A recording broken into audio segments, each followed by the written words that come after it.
O Centro de Interpretação é um museu que compõe a sua exposição através de imagens fotográficas, vídeos e resumos de textos, diferente do Museu Clássico que tem na sua exposição artefatos que testemunham alguns fatos históricos.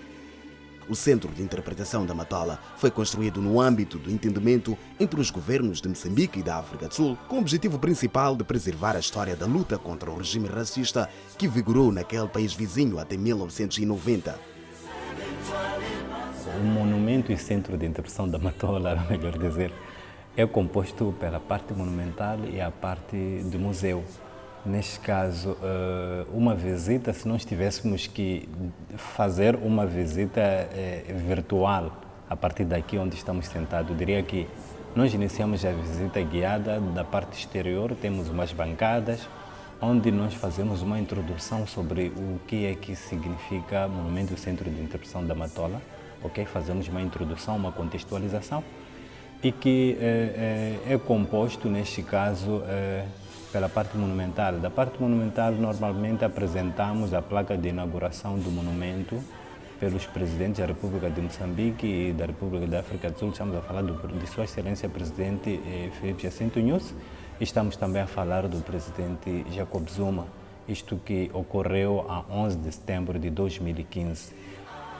O monumento é composto por 3 obeliscos, que representam as casas que foram atacadas pelo regime do Apartheid a 30 de janeiro de 1981, na cidade da Matola. No ataque foram assassinados 3 ativistas do ANC, 4 foram capturados. Morreram ainda alguns comandos da tropa invasora sul-africana. Os obeliscos representam as residências, pois não tínhamos como puxar as residências para este local, por isso escolhemos colocar os obeliscos para representar as 3 residências. O primeiro obelisco, que representa a residência conhecido por Matola Castle, ou seja, Castelo da Matola, era uma designação que o ANC havia atribuído à residência como forma de ludibriar os seus adversários. Okay? Tem a cor vermelha, à semelhança dos outros obeliscos.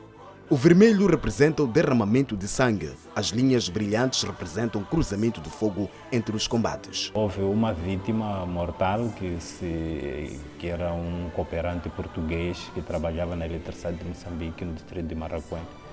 Ele apareceu no local do combate naquela noite e acabou sendo alvejado mortalmente. As nossas investigações apontam que possivelmente ele tenha sido confundido com Joe Slovo. Sabe-se que Joe Slovo era um comandante do ANC que também estava exilado aqui em Moçambique e estava nesta zona de Maputo, por vezes Matola. Vamos notar ainda que no segundo obelisco, não é, o obelisco que representa o que o ANC designava por Unidade de Operações Especial, ou seja, Natal Machinery. Natal Machinery porque é naquele edifício onde grande parte dos ocupantes, não é, vinham da região de Durban, Natal, daí que esse grupo era também conhecido por Natal Machinery. Yeah? E então, Joe Slovo terá estado naquele edifício 3 horas antes do ataque a começar. Teve a sorte, abandonou o local, houve o ataque e escapou vivo. E então, Natal Machinery, que na altura conhecido por Unidade de Operações Especiais, é onde funciona atualmente a Direção Provincial das Obras Públicas. O edifício foi reabilitado, okay? Conserva o seu traço arquitetônico e está lá como ainda um edifício de interesse público. Agora os outros 3 edifícios foram alienados, numa altura em que não pensávamos que precisaríamos desses edifícios para preservar a nossa história, para contar a nossa história. E o terceiro obelisco representa o castelo, o Sato House, ou seja, o edifício ocupado pelo sindicato do ANC, um grupo que era liderado por William Kanyile, que também morreu no momento do combate. Okay? Também foi um edifício alienado e que hoje pertence a um privado e não temos acesso a esse edifício. Os 10 pilares representam os países que se organizaram e criaram a chamada Linha da Frente, cuja formação em 1974 foi grandemente impulsionada pelos presidentes da Tanzânia, Zâmbia e Botsuana. O 11º pilar representa a solidariedade dos outros países da região austral de África que não faziam parte dos estados da Linha da Frente, mas que deram um grande apoio para acabar com regimes minoritários. O 12º pilar representa a solidariedade internacional no geral. Isto para destacar que o combate contra os regimes minoritários na nossa região não só foi feito pelos estados da linha da frente, pela África Austral ou pela África, como também gente e organizações em outros quadrantes do mundo, estamos a falar do continente asiático, europeu, americano, fizeram algo para pôr fim ao apartheid. Vamos notar que grande parte até desses ativistas do ANC que morreram na Matola, assim como os outros que continuam vivos, outros treinaram na URSS, na União Soviética, outros treinaram na Ucrânia, outros treinaram em tantos outros países. Então é o que nos levou a pensar em colocar, aliás, o 12º obelisco como forma de representar, como forma de agradecer os feitos a contribuição desses países.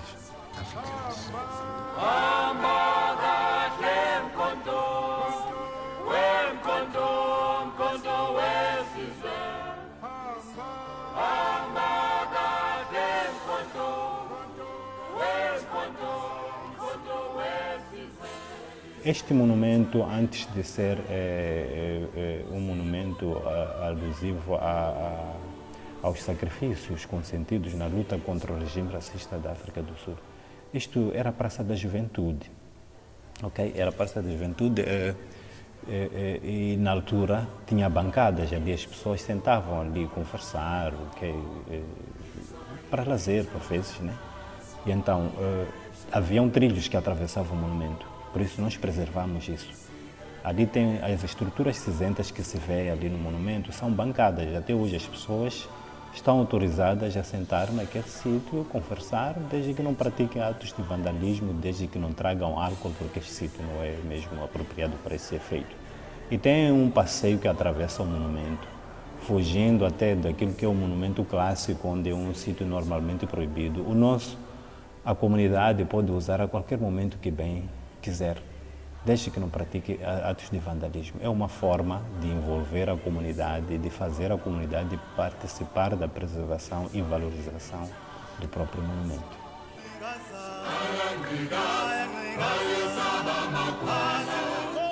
Existe no monumento uma placa onde constam 2 mapas, o de Moçambique e o da África do Sul, colocados numa posição invertida. Durante todo o mês de janeiro, às 12 horas, quando o sol passa sobre a placa, os mapas são refletidos sobre o pedestal retangular, já na posição correta, ilustrando assim a irmandade entre os 2 países. Talvez teria que destacar ainda, ressalvar que o destaque ao ataque de 30 de janeiro de 1981 foi algo que tem a ver com o facto desta ter sido a primeira maior invasão direta e por terra da tropa do apartheid.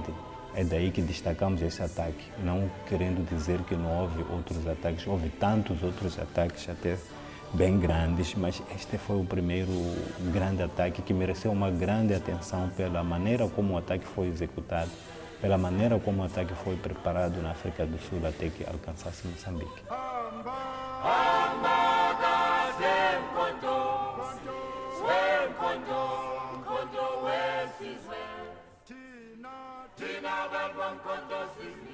O formato circular do monumento e do edifício foi propositadamente concebido para representar o globo terrestre. O globo terrestre é algo circular, tem um formato circular. E não só as comunidades africanas, especialmente as comunidades camponesas, normalmente no final do dia ficam em volta da fogueira e contam histórias, os mais velhos contam histórias aos mais novos. É a transmissão do saber a partir dos mais velhos para os mais novos. Daí que estas 2 estruturas têm este formato circular. Na parte superior, um painel protege o edifício dos raios solares. Perfurações no painel representam balas simples disparadas durante os combates. Além das perfurações, existem ainda rasgões muito grandes e compridos que representam a explosão de bombas, granadas, obuses e morteiros, material que foi utilizado durante os combates na luta contra o apartheid.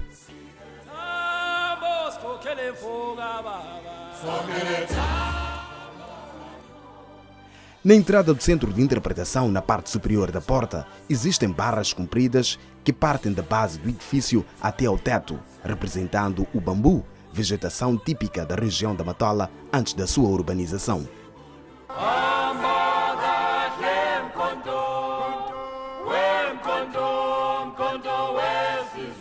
O monumento e o centro estão separados por uma rua por onde passam linhas cinzentas ligando ambos, representando a interdependência das duas infraestruturas.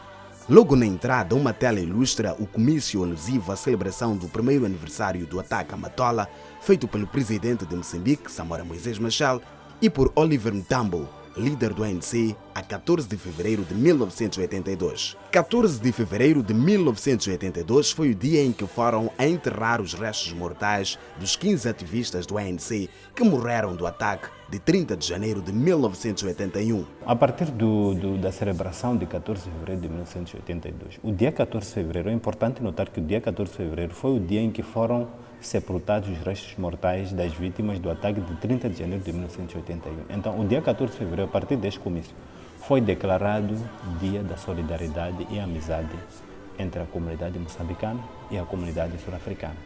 Um mural da autoria de Xavier Vilanculos, um artista moçambicano natural da província de Inhambane. O mural ilustra a vida na pré-história, na Idade de Ferro. A vaca representa a agropecuária. A cena em que as pessoas tocam batuque e dançam representa a paz abundante naquele período.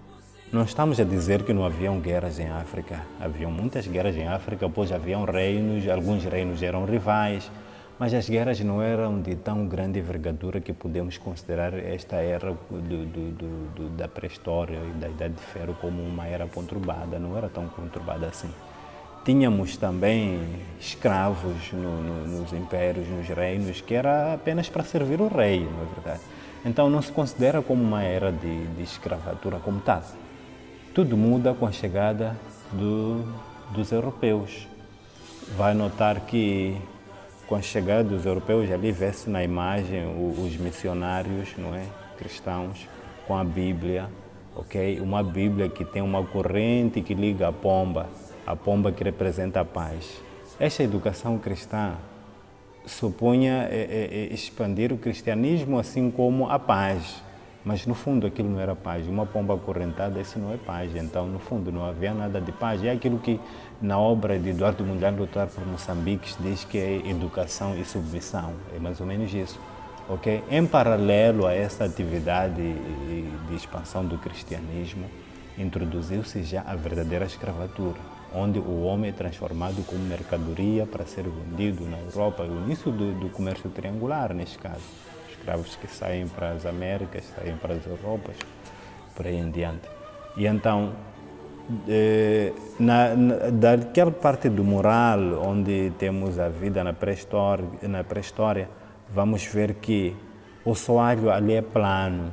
O soalho plano tem como intenção ilustrar uma paz abundante naquele período. Da chegada dos ocidentais, dos europeus, com a introdução da escravatura em massa, vamos notar que o soalho ali começa a declinar, ok? Quando o soalho ali já começa a inclinar, começa a se transformar aquilo como se de uma rampa se tratasse. Ali é para indicar, é para representar a deterioração da paz e do bem-estar em África, é o fim do bem-estar em África. Mas com a Conferência de Berlim de 1884 e 1885, que determinou a ocupação efetiva de África e a partilha de África, traçou as fronteiras físicas que até hoje conseguimos ver. Se eu vou à Suazilândia, vou a Zimbábue, vou a Botsuana, vou atravessar por um portão onde devo apresentar um passaporte. Aquilo é resultado direto da Conferência de Berlim. A Conferência de Berlim não foi uma coisa abstrata. O seu efeito é real. As fronteiras físicas que hoje temos em Moçambique é resultado direto da Conferência de Berlim. Então, preconizava o traçado de fronteiras, preconizava a ocupação efetiva, que é a governação. Naturalmente que ninguém pode governar um Estado com 2, 3 exércitos, com 4, 5 reinos antagônicos. A primeira coisa que eles faziam foram as campanhas militares. É aí onde foram aniquilados todos os reinos africanos que aqui existiam. Para o caso concreto de Moçambique, o último reino foi o Império de Gaza. Cai o Império de Gaza com a prisão de Ngungunyana, depois da eliminação de Magiguana Kossa. Foi mesmo o fim para o caso de Moçambique. Aí há uma espécie de conformismo. A liderança africana desaparece com a execução das decisões da Conferência de Berlim. Então os africanos vivem uma espécie de conformismo. Já não tem grandes líderes a nível das comunidades, já não há reinos para lhes comandar e produzem tudo para o bem da economia europeia. Okay? Mas mais tarde, já com a Primeira Guerra Mundial de 1914 e a Segunda Guerra Mundial que termina em 1945, onde os africanos foram recrutados a partir dos países onde eles estavam como colonizados, que participaram nessas guerras, isso despertou alguma coisa dos africanos. E em seguida a Guerra Fria, no final da Segunda Guerra Mundial, permitiu com que os africanos abrissem a vista. É isto que traz o que foi conhecido por Renascimento Africano, muito exaltado por intelectuais africanos, como o caso de Leopoldo Senghor, dos Kwame Nkrumah, por aí em diante. Okay. Vamos notar ainda que a presença ocidental, em algum momento, é verdade que isto é discutível, né? Em algum momento foi um mal, em algum momento trouxe uma parte que é benéfica. Se nós olharmos para as casas que hoje habitamos, vamos ver que esta é uma arquitetura totalmente ocidental e é boa, nos adotamos. Então é a parte que em algum momento foi benéfica. A indumentária, a maneira como nos vestimos, é prova da presença ocidental e concordamos que é algo de bom. Então, os ocidentais, os europeus, trouxeram também a educação moderna e todos nós hoje em dia acordamos, as crianças vão à escola, os adultos para as universidades. Isso é produto direto da presença europeia. Quando nós falamos da pré-história, estamos a falar do período antes da presença ocidental, estamos a falar do período em que ainda não tínhamos uma escrita convencional. Sabemos que havia um pouco de escrita em África, especialmente nas zonas costeiras, porque tinha influência árabe. Os comerciantes árabes que apareciam naquela zona, de algum modo, deixaram alguma escrita. Mas essa escrita não conseguiu perfurar o hinterland, não abarcou o maior número da comunidade africana. Daí que acreditamos, daí que se nota que a real educação moderna, a verdadeira escrita, chegou com os europeus. Nós adotamos essa educação e isso permitiu a formação de intelectuais como esse que já fizemos menção. Trouxeram as armas de fogo. Eu, se ofereço a alguém uma arma de fogo, não acho que é um bom presente.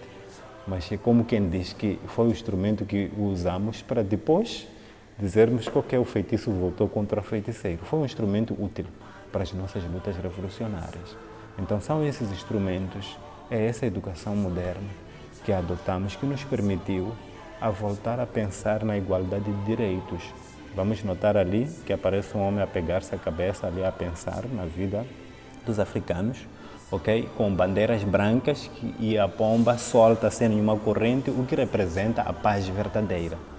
E aí se discute, mais uma vez, o trabalho igual e salário igual. Aí estamos de novo a exaltar a necessidade de igualdade de direitos.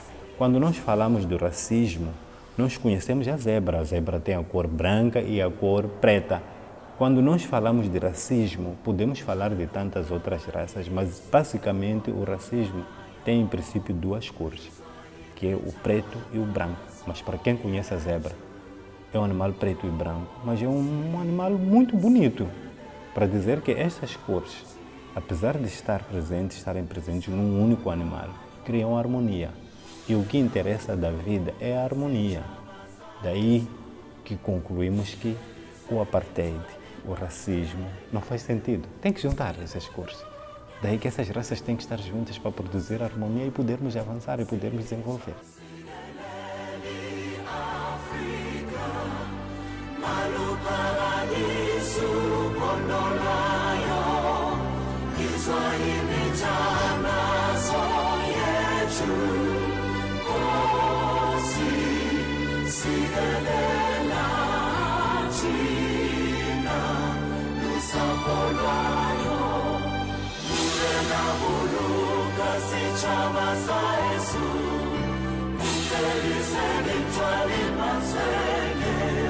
Usibuluke